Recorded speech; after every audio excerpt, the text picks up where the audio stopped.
Hello everyone and I welcome you all to English with Sana. So आज हम आपके first flight की book से पोएम पढ़ने वाले हैं जिसका नाम है fire and ice. So this poem is written by Robert Frost. So poet ने इस पोएम में ये बताया है कि वर्ल्ड जो है अगर एंड होगा तो कैसे होगा। तो उन्होंने दो पॉसिबिलिटीज बताई हैं, या तो वो फायर से एंड होगा या तो वो आइस से एंड होगा। और दूसरी तरफ उन्होंने एक तो लिटरल एंड बताया है और दूसरी तरफ उन्होंने ह्यूमन जो इमोशंस होते हैं, जो भी बुरे क्वालिटीज होते हैं हमारे अंदर, जैसे डिजायर हेट्रेड हो गया, तो ये जो ह्यूमन इमोशंस होते हैं उनमें भी ये शक्ति होती है, ये पावर होता है कि वो डिस्ट्रक्शन कॉज कर सके दुनिया का। सो इसी के बारे में ये पोएम है। So let's read out the poem. So poet यहाँ बोल रहे हैं, सम से the world will end in fire, some से in ice, from what I have tasted of desire I will hold with those who favour fire. So इन line से poet का बोलना ये है कि पहले तो वो बोल रहे हैं कि लोगों में होता है ना कि हम बात करते हैं कि कैसे एंड होगा वर्ल्ड, तो दो थ्योरीज हैं और उनमें से जो फायर वाली थ्योरी है उसे एक्सेप्ट कर रहे हैं ऑथर, और वो बोल रहे हैं कि फायर को वो किससे कंपेयर कर रहे हैं, ह्यूमन इमोशन से, डिजायर से। कि जैसे ह्यूमंस में बहुत सारे डिजायर्स होते हैं कि हमें ये भी चाहिए वो भी चाहिए। जैसे आप देखते हैं कि वॉर क्यों होते हैं, हम टेरिटरी के लिए लड़ते हैं, टेरिटरी को पाने के लिए लड़ते हैं, लैंड के लिए लड़ते हैं या प्रॉपर्टी के लिए लड़ते हैं। तो हमारे अंदर जो डिजायर्स होती है बुरी बुरी, वो हमें एक एंड की तरफ, एक डिस्ट्रक्शन की तरफ लेके जाती है।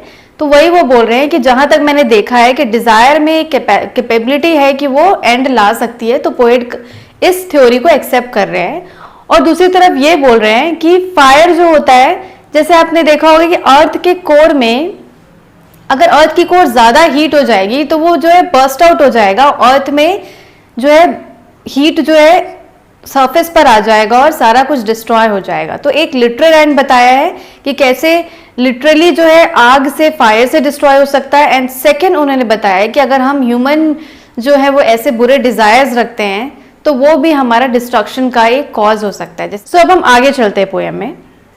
But if it had to perish twice I think I know enough of hate to say that for destruction ice is also great and would suffice.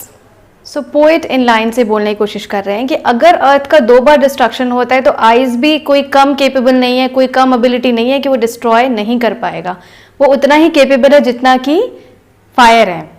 So ice को उन्होंने ह्यूमन क्वालिटी दी है hatred की, कि जब ice जैसे हमारे अगर skin पे पड़ता है तो हमें क्या है, नमनेस फील होती है, हमारा स्किन जो है बिल्कुल सुन्न हो जाता है और वो काम नहीं करता है।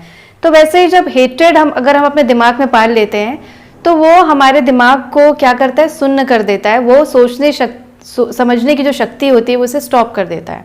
और हेट्रेड एक ऐसा साइलेंट किलर है जो धीरे धीरे करके लोगों में फैल जाता है और वो फिर बाद में वायलेंस का जो है रीज़न होता है, वायलेंस एंड वॉर का रीज़न होता है। तो इसीलिए वो बोल रहे हैं पोएट इन लाइन से कि आइस में भी उतनी ही कैपेबिलिटी है जितनी फायर में, और वो जानते हैं कि हेट्रेड जो होता है वो कितना लोगों को जो है डिस्ट्रॉय करने की शक्ति रखता है, और आइस जो है वो सफिशिएंट होगा डिस्ट्रॉय करने के लिए इस वर्ल्ड को।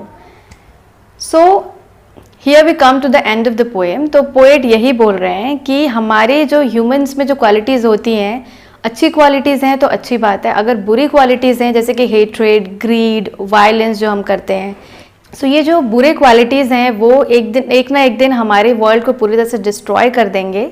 तो यही थीम है इस पोएम का। तो ये बोलना चाह रहे हैं, मे बी मैसेज देना चाह रहे हैं कि हमें यूनिटी एंड ब्रदरहुड एंड ये सब को फॉलो करना चाहिए और पीसफुली रहना चाहिए। अदरवाइज वर्ल्ड जो है अगर डिस्ट्रॉय होगा तो इन्हीं कारणों से होगा।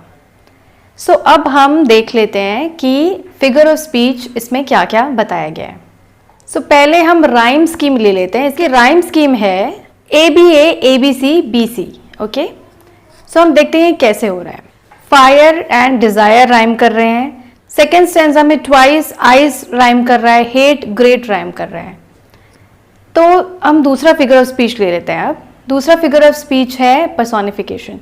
यहाँ पे पोएट ने आइस एंड फायर को ह्यूमन क्वालिटीज दी है, मतलब माइंड और पावर दिया है कि वो इतनी कैपेबिलिटी रखते हैं कि वो डिस्ट्रॉय कर पाए। तो यहाँ पे पर्सोनिफिकेशन का यूज किया गया है।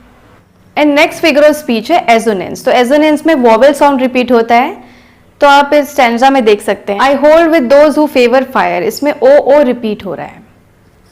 नेक्स्ट है एनाफोरा। सो एनाफोरा मतलब किसी भी वर्ड का फर्स्ट सेंटेंस के फर्स्ट में रिपीट होना, जैसे सम से जो है कॉन्जिक्यूटिव लाइन्स में रिपीट हो रहा है।